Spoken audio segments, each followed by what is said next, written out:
The moment I saw Lily's face at pickup, I knew something was wrong. She didn't run to the car like she always did. She walked slow, backpack dragging, eyes checking over her shoulder like she was making sure no one heard what she was about to say. "Grandpa," she whispered, tugging my sleeve before I even opened the car door. "Can you start packing my lunch instead of Mom?" I laughed it off at first. Kids get picky. But then she grabbed my hand, tight, and said the part that stopped me cold. "Please don't tell Mom I asked you this." An 8-year-old doesn't beg for secrets over sandwiches.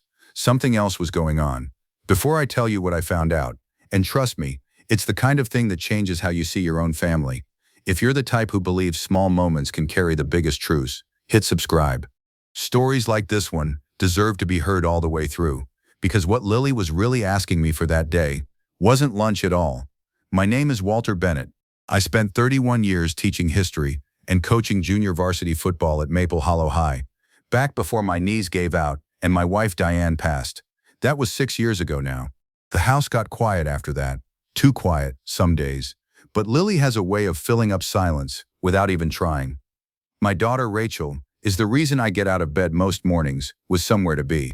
She's 34, sharp as her mother ever was, and stubborn in a way that used to worry Diane and now worries me.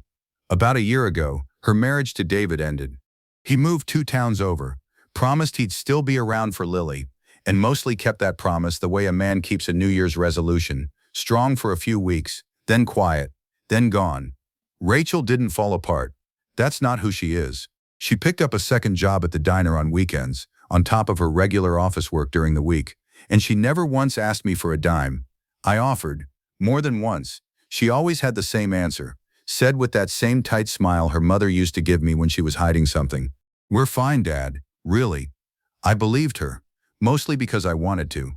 Lily seemed happy enough, good grades, still laughing at my terrible jokes, still asking me to walk her the long way home past the creek so she could look for tadpoles. Rachel kept the apartment clean, kept Lily in clean clothes, kept showing up to school events with a smile that never looked like it was working too hard. If you didn't know where to look, you'd think everything was fine. I didn't know where to look, not yet. Every Sunday, the 3 of us had dinner together at my place. Something Diane started years ago, and something none of us ever talked about stopping. Rachel would bring a store-bought pie she pretended she baked. Lily would set the table wrong on purpose just to make me laugh. And for 2 hours, nothing felt broken.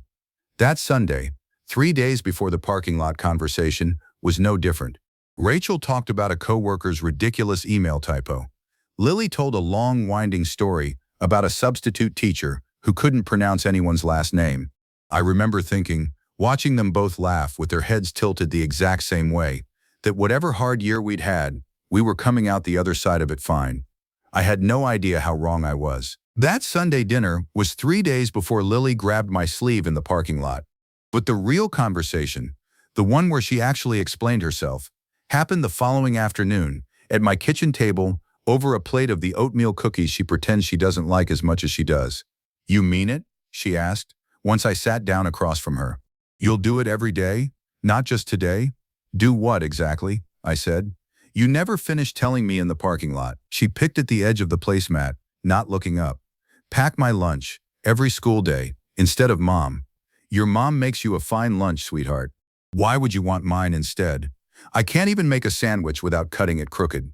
That got a small smile out of her, but it didn't last. "I don't want you to tell her, though. That's the important part. If she asks, just say I wanted something different. Don't say I asked you to do it.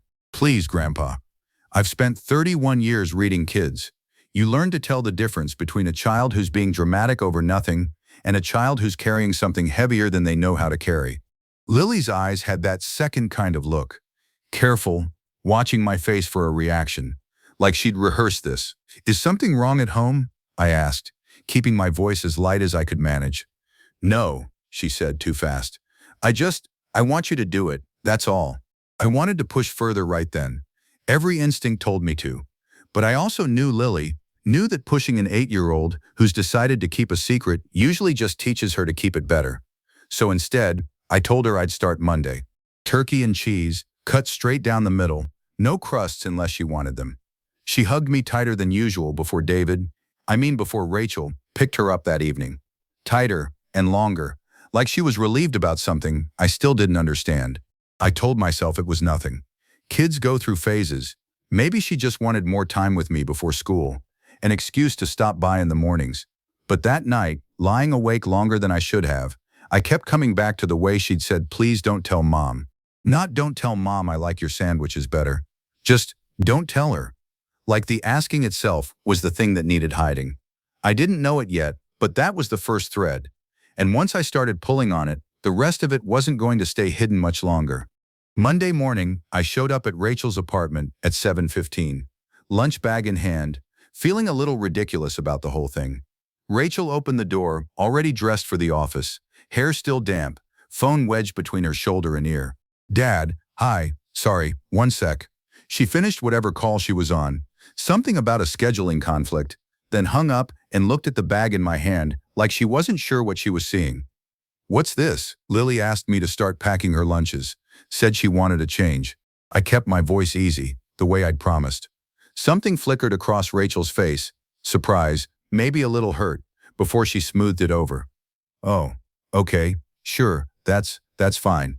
One less thing for me to do, honestly." She said it lightly, like a joke. But I noticed she didn't quite meet my eyes when she said it. And I noticed something else.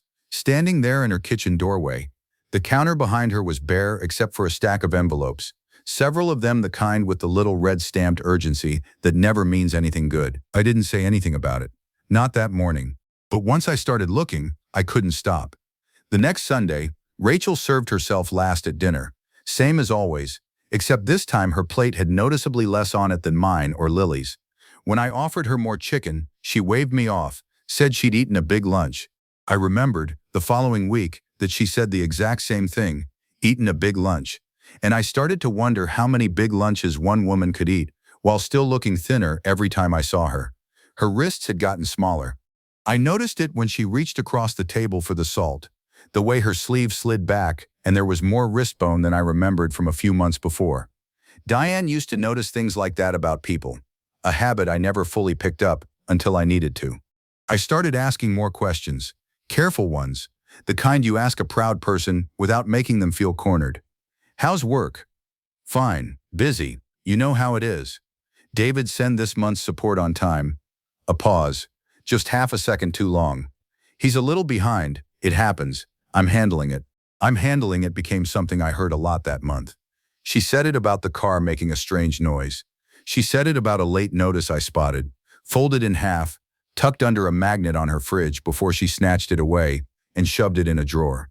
She said it with a smile every single time, and every single time, the smile looked a little more like something she was holding up, rather than something she was feeling. I called David once, mostly out of frustration more than strategy. He answered on the fourth ring, sounding surprised to hear from me. "Walter, hey, everything okay with Lily?" "Lily's fine. I'm calling about the support payments." The silence on his end told me everything before he even opened his mouth. "Things have been tight," he said. "New job's been slow to start paying out. I'm going to catch up soon, I promise." I'd heard that particular tone before, not from David, but from students, years ago, explaining why an assignment wasn't finished. The tone of someone who believed his own excuse just enough to keep repeating it. I didn't yell at him. I've learned that yelling rarely changes anything except how a conversation ends.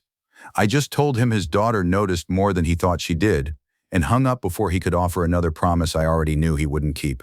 Meanwhile, Lily kept eating her packed lunches without a single complaint, thanking me every single morning like I was doing her some enormous favor instead of assembling a turkey sandwich.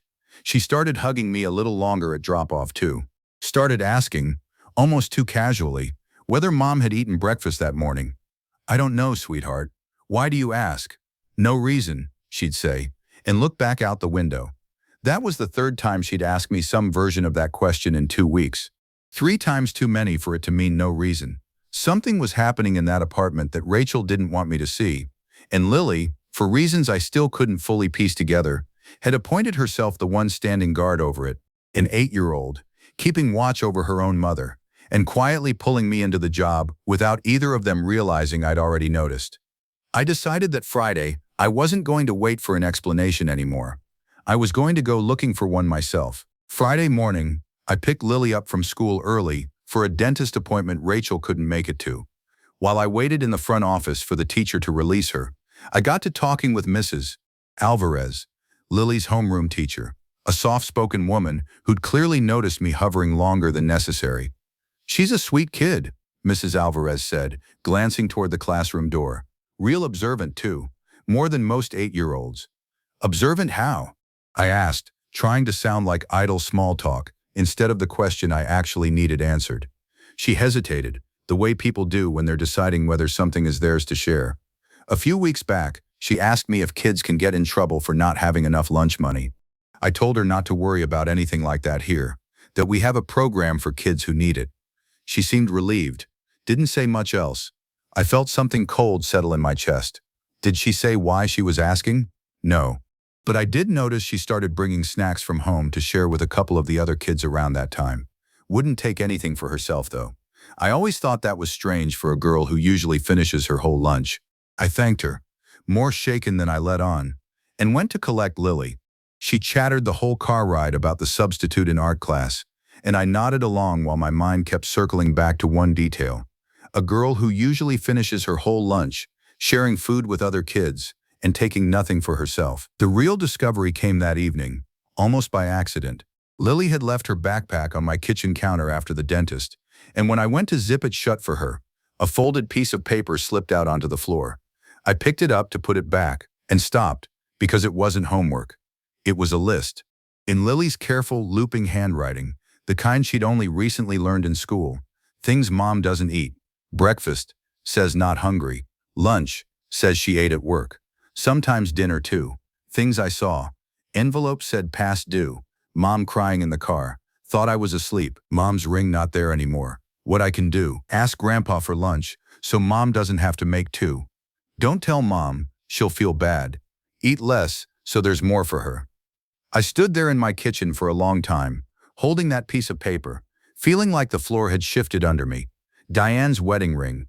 Rachel had worn it on a chain since the divorce. Said it reminded her of better days. I hadn't noticed it was gone. I hadn't noticed a lot of things, apparently, while an 8-year-old had been keeping a written record of everything she was too scared to say out loud. Eat less so there's more for her. That line undid me more than any of the others.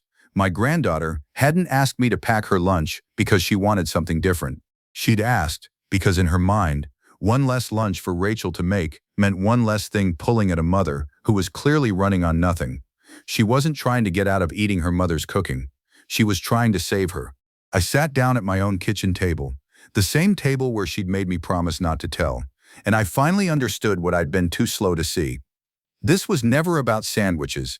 It never had been. I didn't sleep much that night. I kept picturing Lily writing that list, probably at her own kitchen table, in a house where she'd apparently decided the adults weren't paying close enough attention, so she'd have to. 8 years old, and she'd taken it upon herself to notice her mother's empty plate, to notice a missing ring, to notice a crying woman in a parked car who thought her daughter was asleep in the back seat, and file all of it away like evidence, because somewhere along the way, Lily had learned that the adults around her wouldn't ask the right questions unless she gave them a reason to. I thought about the years I spent teaching history, how I used to tell my students that most people don't fail because they don't care. They fail because they don't look closely enough at what's right in front of them. I'd been standing in that same trap for weeks. Rachel's thinning wrists, the envelopes, the "I'm handling it," repeated so often it stopped sounding like a sentence and started sounding like a wall. I'd noticed pieces, Lily had noticed everything, and instead of telling anyone, she'd quietly started rearranging her own life around protecting her mother's pride, sharing her snacks so other kids wouldn't ask why she wasn't eating much herself, asking me about breakfast in that careful, sideways way kids ask questions they're afraid of the answer to, handing me lunch duty like it was a small favor, when really she was trying to lift one more weight off a woman who was already buckling under too many. That's the moment something in me changed. I'd been treating this like a mystery to solve quietly, carefully, from a safe distance, asking around, gathering pieces, waiting for the full picture before I did anything about it. I didn't have that luxury anymore. Not after reading Eat Less so there's more for her in my granddaughter's handwriting. This wasn't a situation I could keep circling. My daughter was drowning, quietly and on purpose, in a way designed specifically so nobody would notice. And my granddaughter, 8 years old, still losing baby teeth, still afraid of the substitute teacher who couldn't say anyone's name right, had appointed herself the only person standing guard. That wasn't a job for a child. That was a job for me. I sat with that thought until the sun came up, and by the time it did, I wasn't the same man who'd laughed off Lily's request in a school parking lot 2 weeks earlier. I knew what I had to do, even if I still didn't fully know how to do it, without breaking whatever fragile thing Rachel had built to keep herself standing. I couldn't keep waiting for her to ask for help. She wasn't going to. That much was clear. Someone had to say something first. And this time, it wasn't going to be an 8-year-old carrying it alone. I waited until Lily was asleep at my house that Friday, a planned sleepover, the kind we'd had a dozen times before, and drove to Rachel's apartment a little after 9. I hadn't called ahead. I think some part of me knew that if I gave her time to prepare an answer, I'd get the rehearsed version instead of the truth. She opened the door in sweatpants and an old college hoodie, surprise flickering into worry the second she saw my face. "Dad? Is Lily okay?" "Lily's fine. Sleeping. I need to talk to you." She let me in, already bracing, arms crossing over her stomach in a way that made her look smaller than I'd ever seen her. The apartment was tidy, like always, but I noticed the fridge again, a single yogurt cup, a nearly empty carton of eggs, condiments outnumbering actual food 3-1. I didn't ease into it. I'd practiced a dozen gentle ways to start this conversation on the drive over, and none of them survived the moment I actually stood in her kitchen. "I found Lily's list," I said. "The one about you not eating, about the envelope, about your ring." Rachel went very still. "What list?" I took it out of my jacket pocket. I'd brought it, not to embarrass her, but because I needed her to understand this wasn't a guess, wasn't me reading too much into a few missed meals. It was written down, in her daughter's handwriting, because her daughter had been carrying it alone for weeks. She read it standing in her own kitchen, and I watched something in her collapse in real time. Her hand came up to her mouth. When she finally looked up at me, her eyes were wet and furious and ashamed all at once. "She wasn't supposed to see any of that," Rachel said, voice cracking. "The car. I thought she was asleep, I thought." She stopped, pressed her palm hard against her eyes. "God, Dad, she's 8. She shouldn't know what a past due notice even means. She knows what it means because you've been carrying this by yourself, and she's been watching you do it." "I didn't want you to know," Rachel said, and it came out raw, almost angry. "I didn't want anyone to know. You already lost Mom. You're supposed to be resting, not worrying about my mess." "Your mess," I repeated. "Rachel, you sold your wedding ring." "I pawned it," she snapped, then immediately looked like she regretted the sharpness. "I pawned it. I can get it back. I just needed to catch up on the electric bill before they shut it off, and David's payment was 3 weeks late again, and I couldn't ask you. You already do so much for Lily. I didn't want to be the daughter who can't even feed her own kid without her father stepping in." "You are feeding her," I said. "You're just not feeding yourself. There's a difference, and it's not one I'm willing to watch you keep making." She sat down hard at the kitchen table, the same kind of collapse I'd seen in her as a teenager, back when being strong had stopped working, and she didn't know what came next. I sat across from her, same as I had 100 times before, except this time neither of us reached for anything to soften it. "I keep thinking if I just push through this one stretch, it'll get easier," she said quietly. "David will catch up. Work will pick back up. I keep telling myself it's temporary." "How long has it been temporary?" She didn't answer right away. 4 months, she finally admitted, and the number seemed to cost her something to say out loud. 4 months of skipped meals. 4 months of an 8-year-old quietly building a case file on her own mother's exhaustion because nobody had given her a better place to put her fear. "I'm not going to lecture you about pride," I said, gentler now. "Your mother had the exact same stubborn streak, God rest her. But Rachel, Lily shouldn't be the one holding this family together. That's not her job. It's not even entirely yours. It's mine too, whether you let me or not." Rachel put her head in her hands, and for the first time in longer than I could remember, she let herself cry in front of me without immediately apologizing for it. "I don't know how to let people help me," she said, muffled. "I don't know how to stop being the one who handles everything." "You don't have to know how yet," I told her. "You just have to stop doing it alone tonight." We stayed up past midnight at that kitchen table, going through things Rachel had been avoiding for months. The stack of envelopes, the actual numbers instead of the vague shape of them she'd been carrying around in her head like something too heavy to look at directly. It wasn't as bad as I'd feared. It also wasn't as fine as she'd been insisting for 4 months straight. The electric bill was 2 months behind, but not yet at shut-off. Rent was current, barely, because she'd been paying it first and letting everything else wait its turn. And David owed her just over $3,000 in missed support, going back to February. "I'll cover the electric and grocery gap for now," I said. "Not a loan, not something you pay back. Call it a grandfather doing his job." She started to argue out of habit, and I just looked at her the way I used to look at students who tried to talk their way out of a fair grade. She stopped arguing. "But David," I said, "is a different problem. And this one, you're not handling alone either." The next week, Rachel finally did something she'd been putting off since the divorce.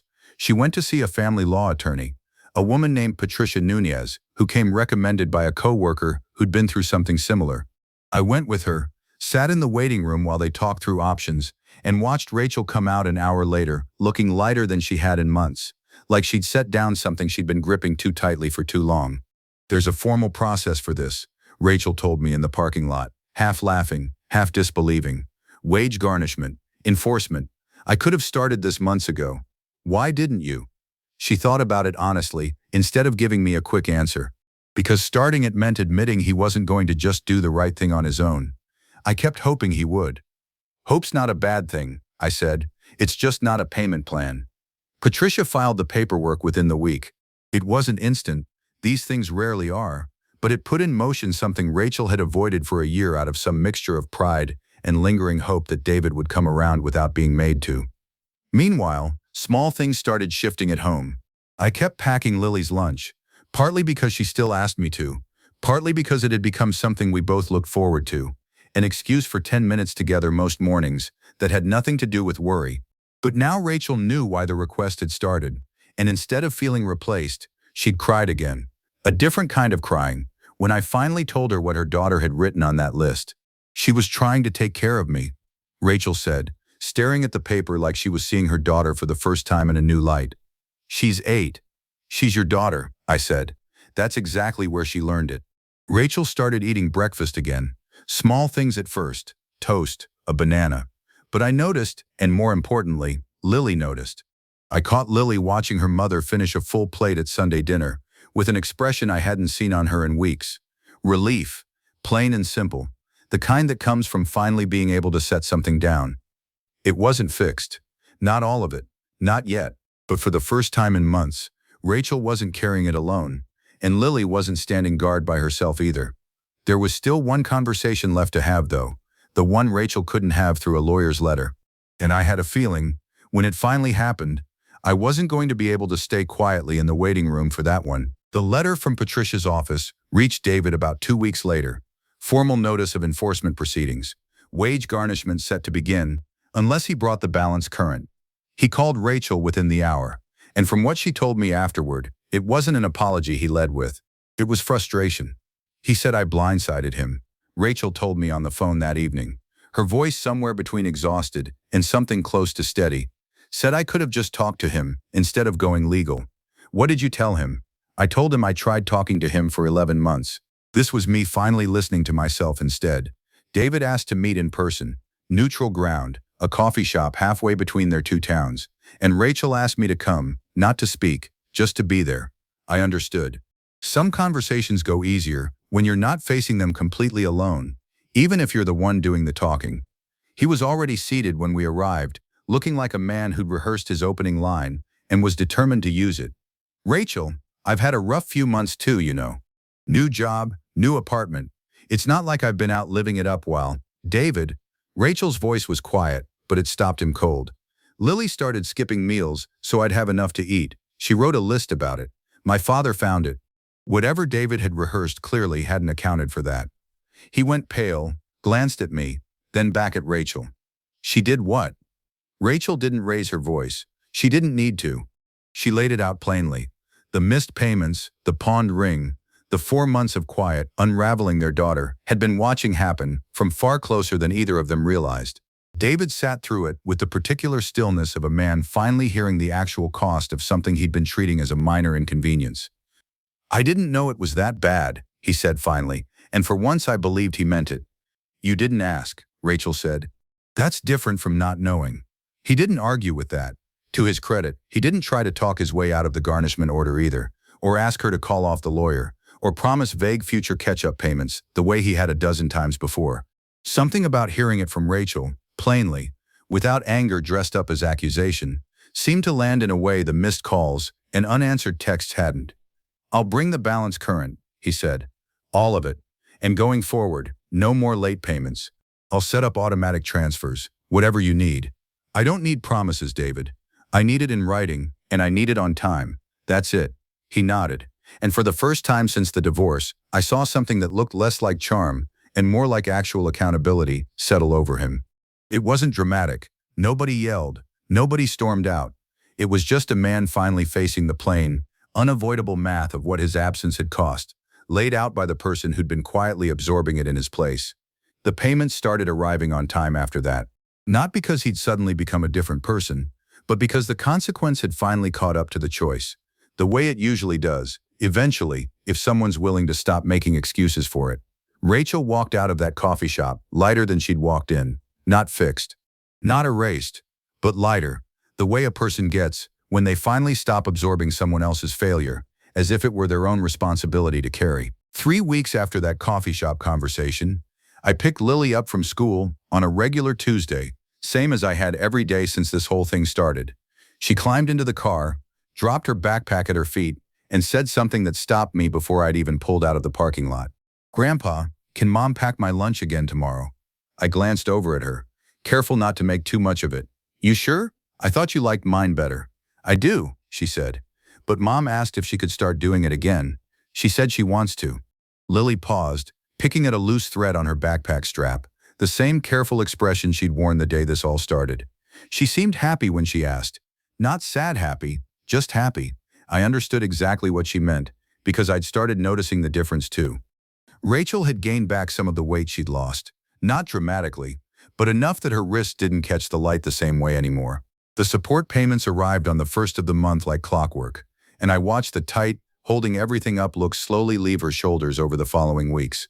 She got her ring back from the pawn shop the week the garnishment payments started. I didn't ask how much it cost her to reclaim it, and she didn't offer, but she wore it on the chain again, and I noticed she touched it less anxiously than before. The following Sunday, Rachel showed up to dinner with an actual homemade pie, instead of the store-bought kind she'd been pretending was hers for months. She caught me noticing and laughed, really laughed, for the first time in what felt like a long stretch.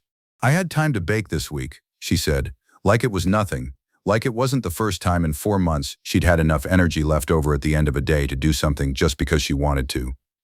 Lily ate 2 full servings of dinner that night. Rachel ate a full plate too, without a single mention of having eaten a big lunch earlier. I watched them both from across the table, and for the first time since that afternoon in the school parking lot, I let myself actually relax. Later, washing dishes with Rachel while Lily watched television in the other room, Rachel brought it up on her own. "She still checks on me sometimes," Rachel said quietly. "Asks if I've eaten. I don't think that stops overnight." "No," I agreed. "But it means something different now, doesn't it? She's asking because she's a kid who loves her mother, not because she's the only one keeping track." Rachel nodded, eyes wet but steady this time. Not the frightened kind of tears from that night at her kitchen table. "I keep thinking about that list. How long was she carrying that by herself?" "Long enough," I said. "But she's not carrying it alone anymore. None of us are." That was the justice in it, I think. Not some dramatic reckoning. Not David groveling or Rachel demanding an apology she was owed. Just a slow, steady return to something that should have belonged to all of us from the start. A mother who could eat a full meal without flinching. A daughter who could go back to being 8 years old instead of a quiet lookout. And a family that finally stopped pretending everyone was fine when they very clearly weren't. A month later, on a Sunday that felt a little like every other Sunday before all of this started, I stood in my kitchen watching Rachel and Lily set the table together, bumping shoulders over who got to fold the napkins. Rachel was humming something under her breath, off-key the way Diane used to be, and Lily was narrating an entirely unnecessary story about a kid in her class who'd brought a lizard for show and tell. It was ordinary, gloriously, unremarkably ordinary. I still packed Lily's lunch some mornings, and Rachel packed it other mornings, and neither of us made a thing out of who did which day anymore. It had stopped being a signal for anything. It was just lunch again, the way it should have been all along. "Grandpa," Lily said, catching me watching them. "You're staring, just enjoying the view," I said, And she rolled her eyes the exact way her mother used to at that age, and went back to arguing with Rachel about whether the forks went on the left or the right. After dinner, once Lily had gone to watch cartoons and it was just the two of us clearing plates, Rachel stopped mid-motion, dish towel still in her hand, and looked at me in a way that told me something was coming. "Dad, I never really thanked you," she said. "Not for the money, for noticing, for not waiting for me to ask, because I don't think I ever would have." "You would have," I said. "Eventually. Probably after it got a lot worse." "Probably," she admitted, with a small rueful laugh. "I think I learned that from you, honestly. Handling everything myself, not wanting to be a burden." She paused. "Mom used to say you were the same way, before she finally wore you down. Took her about 15 years, I said. "I'm hoping you're a faster learner than I was." Rachel smiled, and it was an easy smile this time, not the tight, effortful one she'd been wearing for months. "I keep thinking about what Lily did, how she noticed everything before either of us gave her a reason to worry that hard. I don't know if I should feel proud of her or heartbroken for her." "Kaguptigs en pef, benot bad," I said.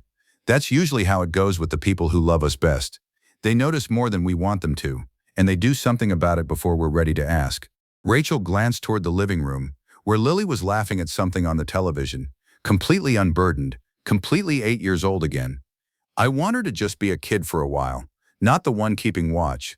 "She will be," I said. "Kids bounce back faster than we give them credit for. Especially once they know somebody else is watching too." We finished the dishes in comfortable quiet after that, the kind of quiet that doesn't need filling. Later, as I drove home with the porch light glowing behind me, and Lily's laughter still faintly audible through the screen door, I thought about how close I'd come to missing all of it, how easily I could have laughed off that parking lot request and never thought about it again. An 8-year-old girl had asked me to pack her lunch instead of her mother's, and in doing so, had quietly handed me the most important assignment I'd had in years. People ask me sometimes, when I tell this story, what the reason actually was, the reason Lily gave me that day in the parking lot, the one that left me speechless. And the truth is, she never gave me a reason at all, not out loud, not until I found it written down in her own careful handwriting, a list she never meant for me to see. I think about that often now. How much children notice that we assume they don't. How an 8-year-old can watch her mother skip breakfast 3 mornings in a row and understand, without anyone explaining it to her, exactly what that silence means. How she can decide, all on her own, that the smallest thing she has power over, a lunch bag, a sandwich, 10 minutes of her grandfather's morning, is worth using to protect the person she loves most. Lily didn't ask me to pack her lunch because mine tasted better. She asked because she'd already figured out, in a way no child should have to, that love sometimes looks like taking one small burden off someone else's plate, quietly, without waiting to be thanked. I used to think it was my job to watch over my family. Turns out, for a few months there, my granddaughter was watching over all of us, and she did it better than I ever gave her credit for. These days, lunch is just lunch again, but I still make it most mornings, not because anyone needs me to anymore, but because I never want to forget what it meant the first time she asked.